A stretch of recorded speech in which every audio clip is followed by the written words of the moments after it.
Don Campion, co-founder and president, Banyan Air, based in Fort Lauderdale, Florida. He'll be speaking on success is great, but significance is lasting. Don's session will be a presentation. There won't be Q&A for his presentation, but he's around for the rest of the conference, so you can find him at the back. Don? Thank you, Vic.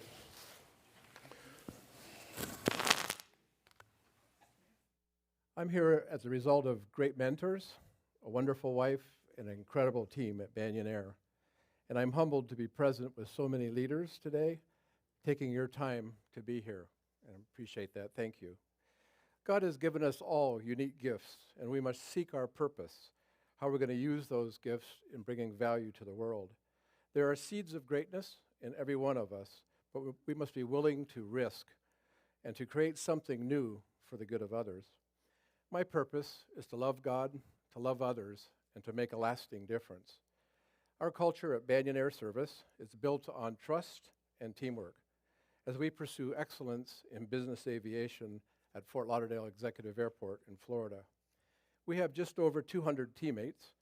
We assist law enforcement and air ambulance companies to deploy quickly, and we provide FAA-required airframe and engine maintenance inspections, modifications and upgrades, and we have 24-hour concierge ground support for some of the most influential people in business.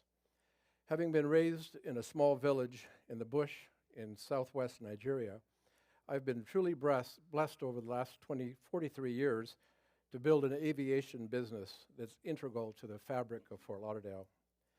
Founding the business in 1979, at the age of 25, God enabled me to build this company that's now ranked number 5 in the USA as a corporate operator supporting corporate aviation. Our product is truly service, but our strength is our team. I can confirm to you that one of the greatest measures of God's blessing upon a business that honors God are the people that He brings to work at that business. I was born to missionary parents, and I have 3 sisters. My parents went to this rural village called Egby. My father's a doctor, my mom a nurse and midwife, and they were both trained at University of Toronto. Over the years, with other missionaries there and nationals, they built a mission compound, which included a hospital, houses, and a school of nursing. They lived there for almost 40 years, and I lived there for 18. We went to mission boarding school, about 500 miles away from our parents, and it was at boarding school at the age of 10 that I gave my life to Christ. In the bush, we dealt with lots of dangerous things like snakes, diseases like Lassa fever, Ebola, malaria. The heat and humidity at times was really intense. But a huge influence on my life were the missionaries' true love for God and their simple faith that God would protect them. When I finished high school, it was time to leave my parents in Nigeria and go to Canada for college. I loaded up my Honda 175 motorcycle with 15 gallons of gas, 8 gallons of water, 2 spare tires, some tools, and a compass, and set out across the Sahara Desert.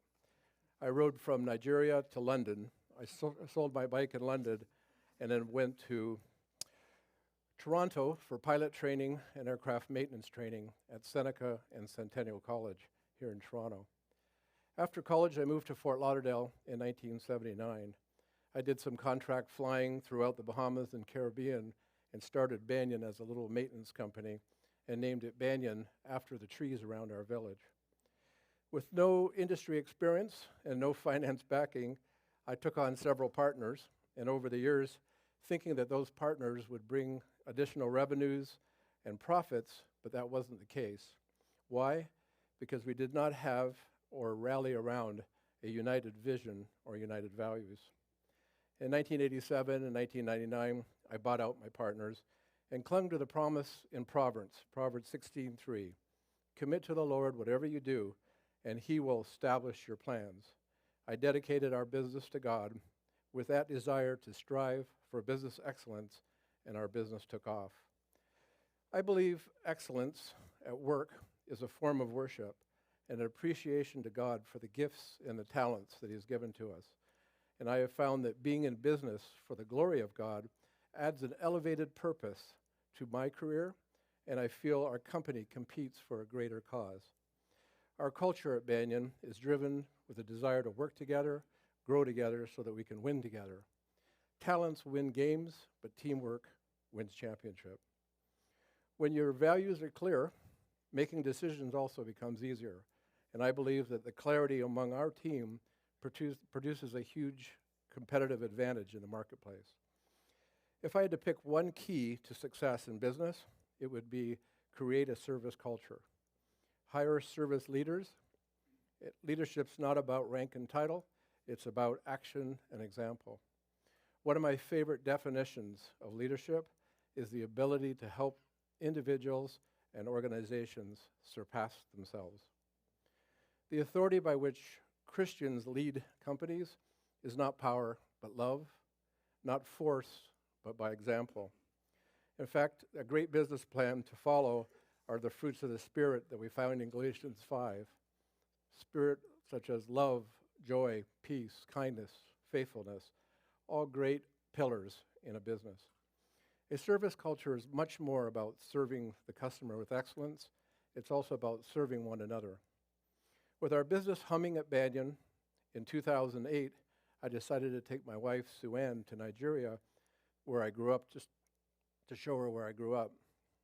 I hadn't been there myself for 25 years. Most of the buildings were literally falling over, no running water, electricity. The hospital was about to close, and the hospital staff were pleading with me to tell someone in the USA or Canada about the bleak outlook for Egby Hospital, which is the only hospital within 100 miles of the village. Upon return to the States, we went back to work at Banyan, building our business, but images of the hospital kept coming back to Sue Ann, my wife, and I, and we began to pray if God could use us. Maybe God had helped Banyan to prosper, not to raise our standard of living, but to raise our standard of giving. Giving of time, giving of our leadership, and giving of finance. Slogans like, seek first the kingdom of God, not the American dream. Or money is a tool, but it can also be a test. Our life verse was, in everything you do, put God first, and he will direct you and crown your efforts with success. So we stepped out in faith, developed a plan to revitalize Egby Hospital, and incredible things started to happen. So I want to take you on that quick journey here of Banyan and of Egby Hospital.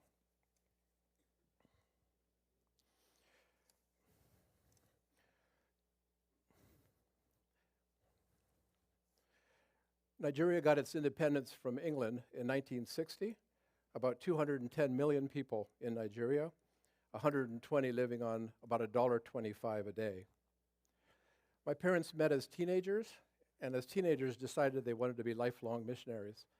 My mom American, my dad Canadian, my dad from St. Catharines. They went to University of Toronto. My dad became a doctor, my mom a nurse and midwife. In 1951, they went out to Nigeria and started working in the village there. And this was the first Egby Hospital. Then in 1952, they opened the official hospital that's there today that we've been building on.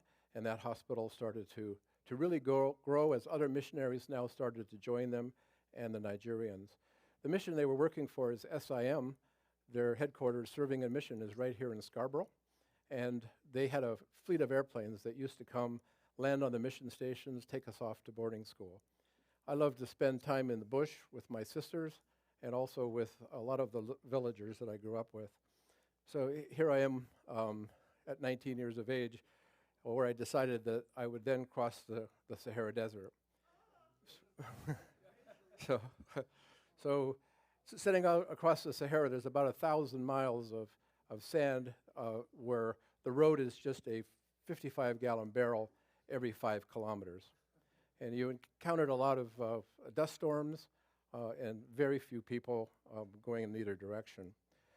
I want to tell you about God's real faithfulness to a guy that brought up in the bush that came and was able to start a little business in Fort Lauderdale. Here we are in our first little hangar, quickly outgrew that, then to the next hangar where, again, we were just offering maintenance, no other services. Then as we continued to grow as a little team, we then had the ability to start selling fuel. So that could mean that transient customers could come in for the night, for the week, be fueled up, enjoy South Florida, also a lot from South America and the Caribbean. 2006, I bought out a competitor and then was able to build a world-class terminal. So we now look after about 100 aircraft today, and we have about 500 aircraft based with us, many coming from Toronto, Montreal, to enjoy South Florida. Our team is really, really focused on the customer. In fact, our organizational chart in our business is the customers at the top, I'm at the bottom. So I work with those backroom people in our team, and they work with those on the front line, our customer service people, our administrators, and our salespeople. And like Sam Walton said, there's only one boss, the customer. They can fire everybody in the company from the chairman on down by simply spending their money elsewhere. And one of our secrets is the service that's not obligated to give to our customers is often the service that they really value the most. Just a quick run through several of our departments. We do heavy maintenance on large aircraft. Like I say, it's a privilege to have been brought up in the bush and now working on the chairman of Fortune 500 companies, where they entrust their executives and their families in these airplanes at 40,000 feet. We do engine changes, a lot of airframe work. We do upgrades on avionics, Wi-Fi. And Honda Corporation built a jet about 8 years ago, and we're the Honda jet dealer for the Southeast. But at our company, we create an experience, not just a gas stop, not just a shop where you fix things. We have an incredible pilot shop and an incredible restaurant on either side of the terminal. And we have a corporate chaplain. The corporate chaplain is there on Thursdays, but available 24 hours. The corporate chaplain is there not to push religion into the workplace, but to put caring in the workplace, above and beyond HR. If that wayward teenager didn't come home, if there's trouble between a husband and wife, if one of our technicians' wives got terminal cancer, the chaplain is there for them. It was voted our #1 benefit. And here's some of our customer service representatives proudly showing that in our pursuit of excellence, the quality of our work is the platform of our witness.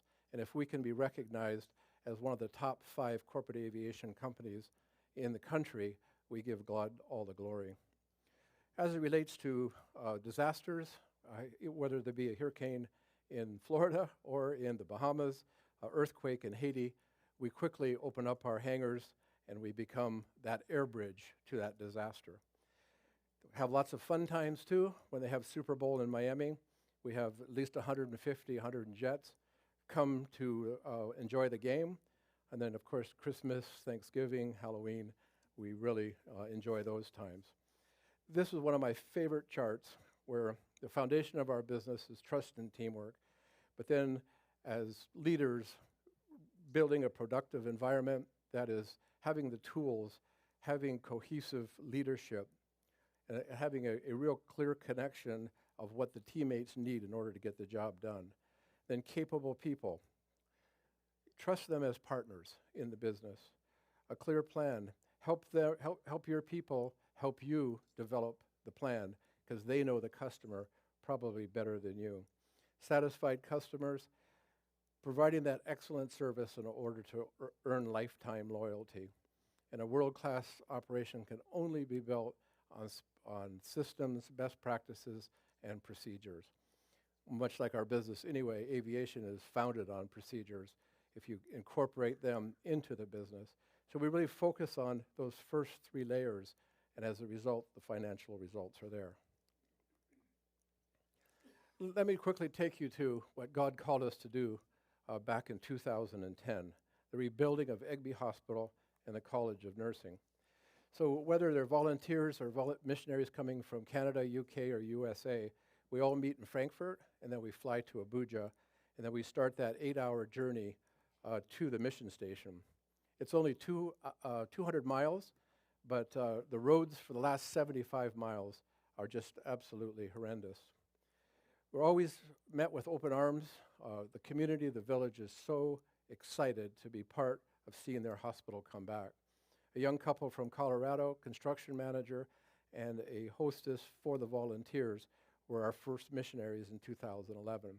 Then we had some medical missionaries starting to join us, and now we have a Nigerian medical director as we continue to get our best practices, processes in place. Those buildings on the compound that we could repair, we rebuilt them one by one, before and after shots here.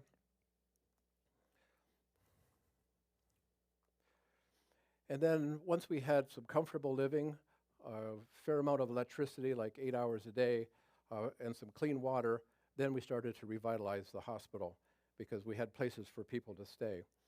So bit by bit, we started to take the hospital down. You can see it was all built by mud back in those days and plastered over. So you can see at times there would be 300 people coming from the village, all free of charge, offering their services as part of this. We built about 200 blocks a day in order to now start building out of CBS blocks. We've taken about 400 volunteers now over the last 10 years that have come in all capacities. There's organizing, painting, many factions along with medical construction. And then we build our own furniture right there on the premise. As the volunteers are there, we've already segmented those from the village that are good in plumbing, electricity, masonry, and each time a volunteer comes in that capacity, they then help to train that Nigerian. What better place to send containers than from an airport where you've got lots of storage, lots of help, forklifts and so forth. So from Fort Lauderdale, we've sent 31 40-foot containers so far of construction equipment and medical equipment. And then our team maintains that from a distance. So if an operating light doesn't come on, they'll call our team. Our team will then work with the manufacturer.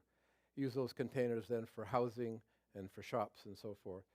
So just quickly around the hospital there, you see the before and after of now a new ward, a new pediatric ward, the old laboratory, the new laboratory, old analog equipment there for x-ray, and now all new digital equipment, LED lighting in the operating room with new anesthesia machines, brand new pharmacy, and then once again the whole community comes out in order to be part of building our water supply.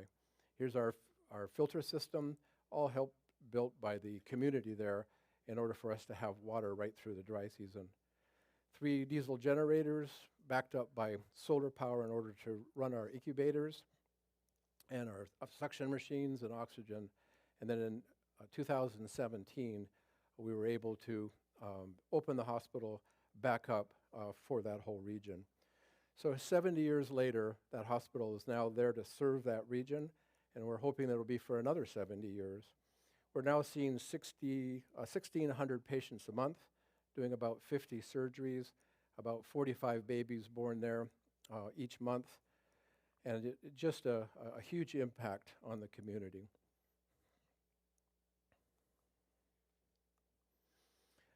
A new dental clinic there, and also an eye care center. And then we have chaplains for the hospital that all speak different languages. And for those that don't read and write, we have solar-powered electronic Bibles. Starting our day with our construction workers workshop and medical is always with devotions.